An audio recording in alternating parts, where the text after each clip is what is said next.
Bonjour, nous sommes le 22 du 2 2022. Le 22 du 2 2022. En fait, c'est 2022 à l'envers, hein. Vous avez 2022 à l'envers. On est mardi 22 du 2 2022. C'est un peu étrange cette date-là parce que 22-02 est voilà à l'envers du 2 2022. Ça, c'est l'année. Et ça, c'est le 22 février. 22 février 2022. C'est un petit peu bizarre parce que ici, c'est voilà, on a une symétrie voilà, qui est à l'envers. Il y a une symétrie là. Voilà, c'est un peu spécial, mais c'est comme ça. Voilà, donc on est mardi 22 février 2022 avec une météo qui semble bon ne pas se décider. Bon, aura-t-on de la pluie, de la tombée de pluie ou pas? Mais seul le ciel sait.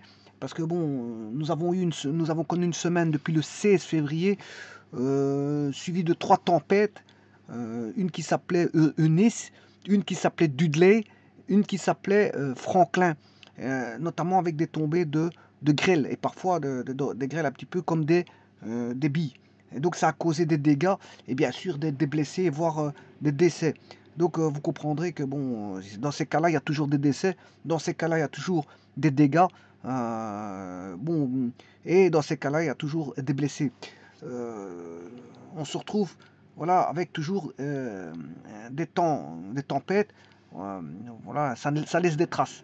Mais après, on dit avant la tempête, il y a le calme avant la tempête, mais après la tempête, il y a toujours ce calme. Donc ici, ça s'est calmé après la tempête, et nous attendons, je veux dire, une météo qui devienne un peu plus, je veux dire, un peu moins agressif.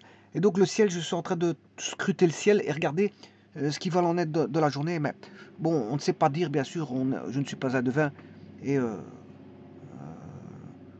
je ne suis pas un devin, donc je ne peux pas dire ce qui va en être au cours de la journée. Mais en tout cas, tout ce que je peux vous dire, c'est que le ciel est un petit peu chargé, mais pas agressif. On va peut-être avoir des agglutinations de nuages au cours de journée, mais bon, on verra. Donc on risque d'avoir des pluies, mais ça, on verra. En tout cas, il fait bon à l'extérieur, il fait très bon, hein. Enfin, il fait bon pour une saison d'hiver. Enfin, oui, d'hiver, parce qu'on est toujours en hiver. Alors ici, je vais faire une vidéo qui va concerner donc la quadrature du rectangle par de l'addition. Alors, qu'est-ce que ça signifie ça? Bon, quadrature du rectangle par de l'addition. Eh bien, c'est tout simplement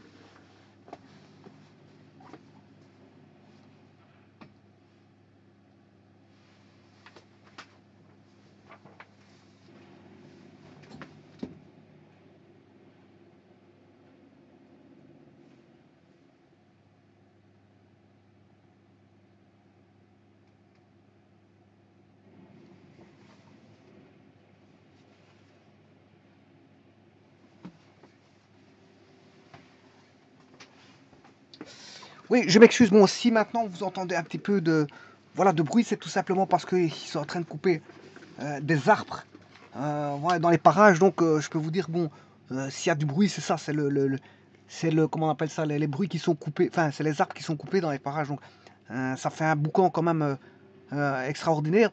Maintenant, je vais essayer de parler un peu plus fort pour essayer de, voilà, brouiller un petit peu ce bruit de coupe d'arbres. Bon, ça fait depuis cette matinée bon, qu'il coupe des arbres. Donc, je vais essayer de parler un peu plus fort pour essayer d'éviter d'être brouillé par ce cancan, ce boucan, hein, quand même qui est assez conséquent. Alors, ceci étant dit, donc je disais à propos de la quadrature du rectangle par de l'addition, eh bien, qu'est-ce que c'est? Tout simplement, c'est qu'on a une aire d'un rectangle qui vaut une certaine valeur. Voilà, une certaine valeur. Alors, on a, ici je peux mettre A unité de longueur, UL ce sont des unités de longueur, hein. Bon. Et A c'est la valeur. Donc par exemple 3, A c'est 3, voilà, c'est la longueur en unité de longueur, par exemple des centimètres, des mètres, peu importe ce que vous voulez. Alors, bien sûr, ça c'est la longueur. La longueur est toujours plus grande que la largeur dans un rectangle. Vous avez le B qui est la largeur, bien sûr, toujours en unité de longueur. longueur.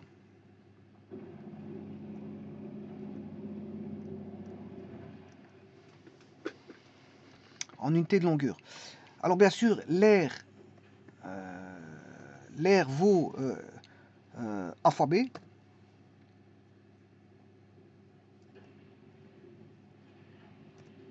A fois B, je vais mettre un point pour éviter de confondre avec un X.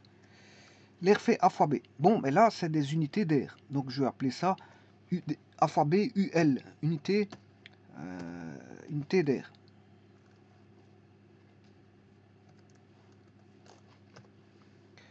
Voilà. Et là, donc, on a la mesure de l'air en unité d'air qui vaut A fois B en fonction de la longueur et de la largeur. Maintenant, le principe de la quadrature du rectangle, c'est de trouver la même aire, mais cette fois-ci, la même aire, je dois avoir l'air ici qui fait AB unité d'air, mais pour un carré. Je dois avoir la même aire. AB unité d'air.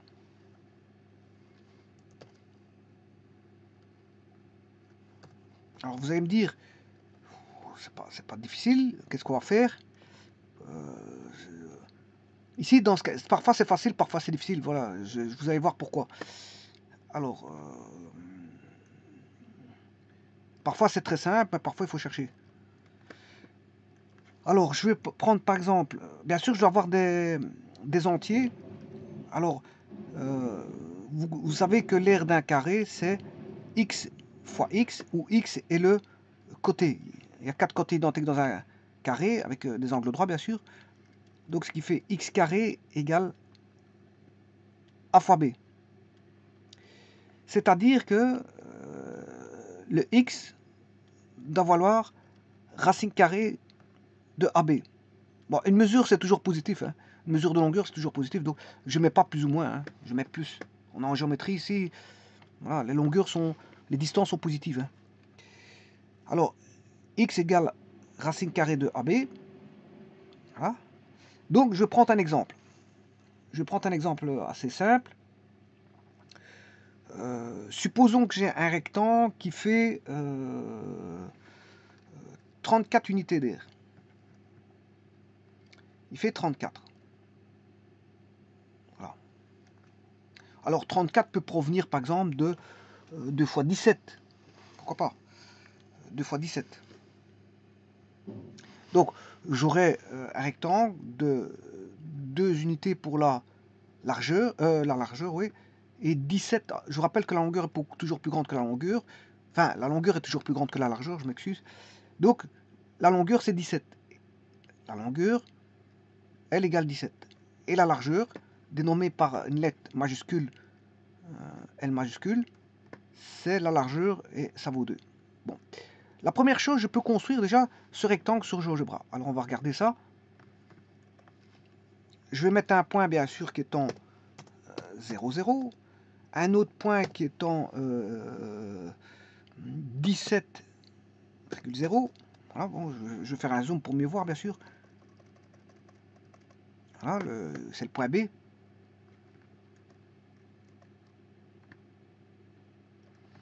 Alors j'ai un autre point qui est en 17,2 et un autre point qui est en 0,2. 0,2. Voilà. Et là maintenant je peux tracer mon polygone qui va reprendre le point A, le point B, le point C, le point D et le point A. J'ai tracé un rectangle. Voilà. Et l'air, vous voyez que il vaut 34. Il est marqué polygone 34. Ou si vous voulez, ce que je peux faire, si vous n'êtes pas convaincu, ça donne bien l'air, hein, je vous le dis tout de suite. Hein. Mais bon, pour ceux qui ne seraient pas convaincus, je tapais l'air de Q1. Q indice 1.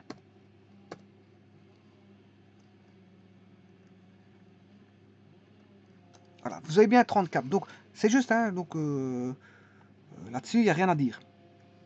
Alors maintenant, le tout, c'est de tracer un carré avec ça. Alors, pour tracer un carré, c'est justement la quadrature du rectangle. Je vais faire avec une addition. Alors, je ferai une vidéo qu'il fera avec une soustraction. Donc là, j'ai l'addition. Alors pour faire l'addition, vous devez faire racine carrée de AB. Or AB vaut 34. Donc vous devez faire la racine carrée de 34. Bon. Et la racine carrée de 34, ben, ça voudrait dire que je dois trouver un segment, comme ceci, pour lequel la racine, elle vaut racine carrée de 34. Alors, ben, on va céder de Pythagore, on va rechercher un segment qui est comme ceci et un segment comme ça. Et ça, ben, c'est le théorème de Pythagore. Je peux avoir ici, on sait bien que ceci c'est x, c'est le côté du carré. Et là, je peux appeler ça alpha et bêta. Et le théorème de Pythagore dit que alpha carré plus bêta carré est égal à x carré. Voilà. Donc, je peux dire que x est égal à racine carrée de alpha carré plus bêta carré.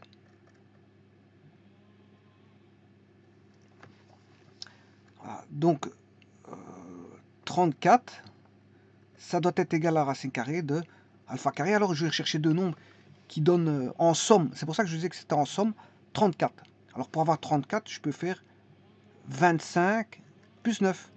Et là, j'ai bien la somme de deux carrés, puisque j'aurai 34 est égal à 5 au carré plus 3 au carré.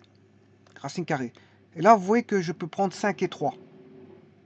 Je peux prendre 5 et 3. Donc, je vais aller sur GeoGebra. Je prends 5 et 3. Alors, je vais construire... bon, on va mettre un point, par exemple... je vais construire à partir du point 6,6. Ouais, je construis à partir du point 6,6. Alors, 5... ou alors, je peux le faire à partir 5 et 3. Je peux mettre un point... Ouais, il n'y a pas besoin, je vais faire comme ceci. 0,3. Voilà, j'ai un point. Alors, le polygone, je vais le retirer parce qu'il va peut-être me déranger. Voilà, je l'enlève. Là, on a 5. Je vais faire un zoom. Les autres points aussi, je vais les enlever parce que bon, c'est juste pour voir le rectangle. Voilà. Je sais pas ce que c'est ça. 5.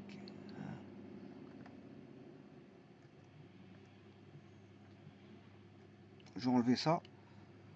Polygone, enlevons le polygone. Et enlevons les points.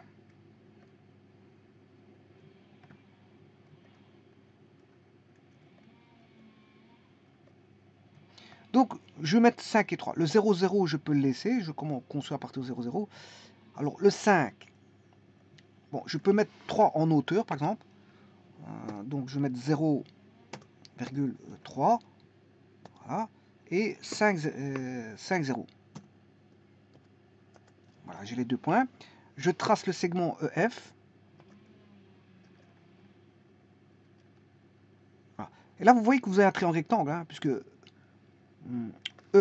EF, EAF trace un triangle rectangle. Regardez, polygone E, A, F, E. Il dessine bien un triangle rectangle. Bon, j'en ai pas besoin. J'en ai pas besoin. Par contre, je dois dessiner maintenant mon carré. Mon carré. Toujours avec ce triangle rectangle. Alors, pour ça, je vais redessiner une droite perpendiculaire. Voilà. Au segment, à ce segment-là. Voilà. Qui va passer par ici. Voilà. Alors, là, je vais dessiner un cercle centré au point E. Et de rayon 3. De rayon, je m'excuse, c'est pas 3, c'est... je devais avoir 34. Ouais, donc je vais avoir 34.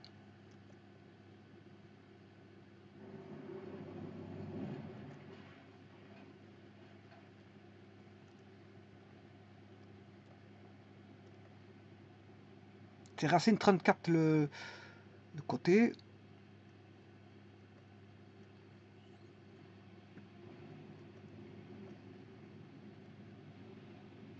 Je ne sais pas où qu'il est ce rayon. Bon, je vais recommencer ce cercle à mon avis. Parce que je ne sais pas rentrer dedans. Donc, je vais réécrire. X carré plus y moins 3 au carré égale 34. Voilà, c'est plutôt celui-là. Celui-ci, je vais l'effacer. Voilà. Alors, vous aurez remarqué que j'aurais pu le construire comment? En mettant, je vais de 4 à 8. Et de 4 à 8, c'est 4. Donc, je vais remettre un point en 0,8.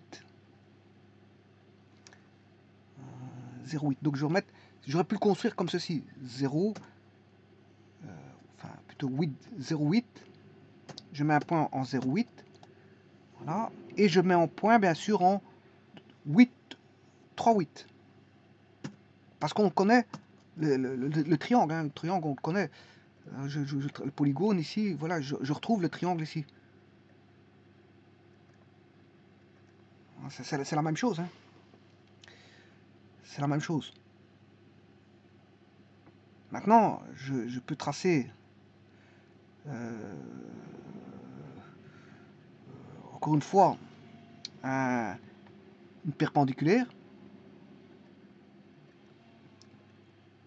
au segment passant par ce point. Et tracer encore une fois une perpendiculaire à cette droite passant par ce point. Voilà, puis je vais chercher l'intersection.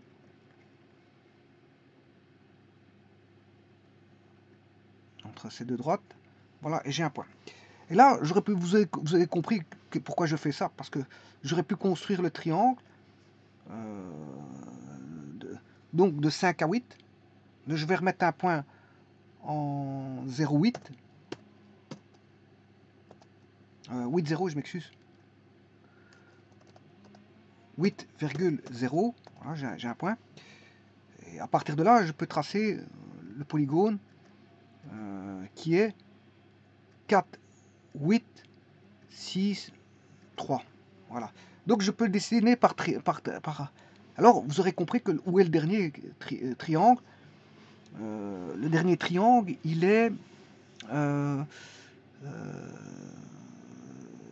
Voilà. Donc, en 8, 8, je mets un point en 8, 8. Je mets un point en 8, 8. Voilà. Et le dernier triangle, ben, vous savez où ce qu'il est. Le polygone, il est ici. Et là, bien sûr, vous aurez compris que on a un carré. Le carré, le voici. Le carré, il est là. Voilà, c'est ce carré-là. Alors, je vais changer de couleur, propriété. Mettre en couleur rouge.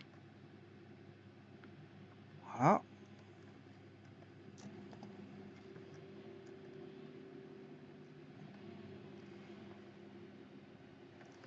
Donc, si je veux retirer tout le restant, bah, vous aurez compris que on va voir apparaître le carré.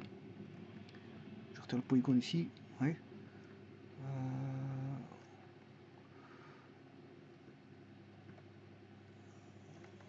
Polygone là. Le polygone ici. Et le dernier polygone. Ça je dois le laisser. Et le dernier polygone qui est LJ. C'est pas celui-là. Ça c'est le carré justement. Voilà, ILJ. Voilà. Et là apparaît le carré. Alors je peux retirer toutes les constructions. Hein. Je peux retirer le cercle. Le cercle, je sais pas ce qu'il est. Là. Et bien sûr, je peux retirer les droites. Donc, si je retire les droites, qui sont les droites perpendiculaires,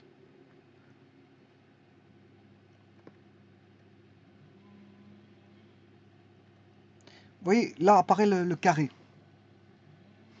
Voilà, là apparaît le carré. Grâce à la construction de rectangles. Et ça, c'est la quadrature du cercle. Enfin, grâce à la construction de triangles, de 4 triangles. Alors, maintenant, je vais faire apparaître les 4 triangles. Donc, ça, c'était le rectangle de départ. Donc, le carré, là, il a la même aire. Hein. Voilà, regardez que c'est le carré IJFE. I.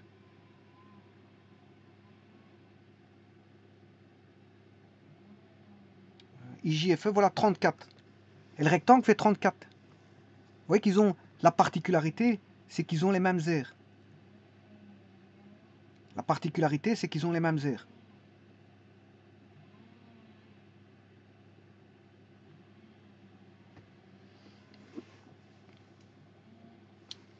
Ils ont les mêmes aires. Donc, il est créé à partir d'un triangle que voici.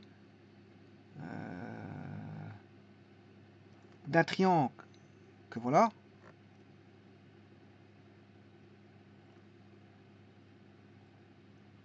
D'un triangle. Encore un triangle. Il en manque un dernier. Je suppose qu'il est. Polygone. EAF. Voilà. Ici, vous avez les quatre triangles. Voilà, donc ça a dessiné, si vous voulez, un grand carré. Ça a dessiné un grand carré. Donc le petit carré dans un grand carré.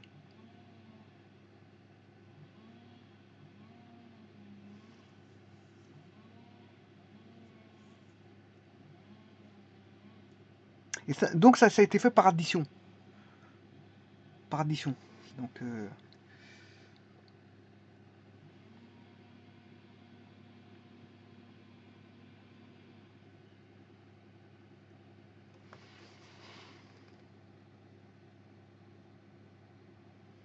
Et donc on a 4 triangles semblables. Hein. Les 4 triangles qui sont autour du carré sont 4 triangles semblables. Et ces 4 triangles rectangles, ils ont chaque fois voilà, deux côtés identiques plus un angle en commun, enfin un angle droit identique partout. Donc ils ont voilà ces 3 triangles rectangles. En plus de ça, les hypoténuses sont les mêmes. Donc ils ont 3 côtés identiques à chaque fois. Donc ça suffit pour dire que c'est un triangle rectangle. Que ce sont des triangles semblables. Je m'excuse. Voilà, et ça a été fait par addition. Je vous remercie.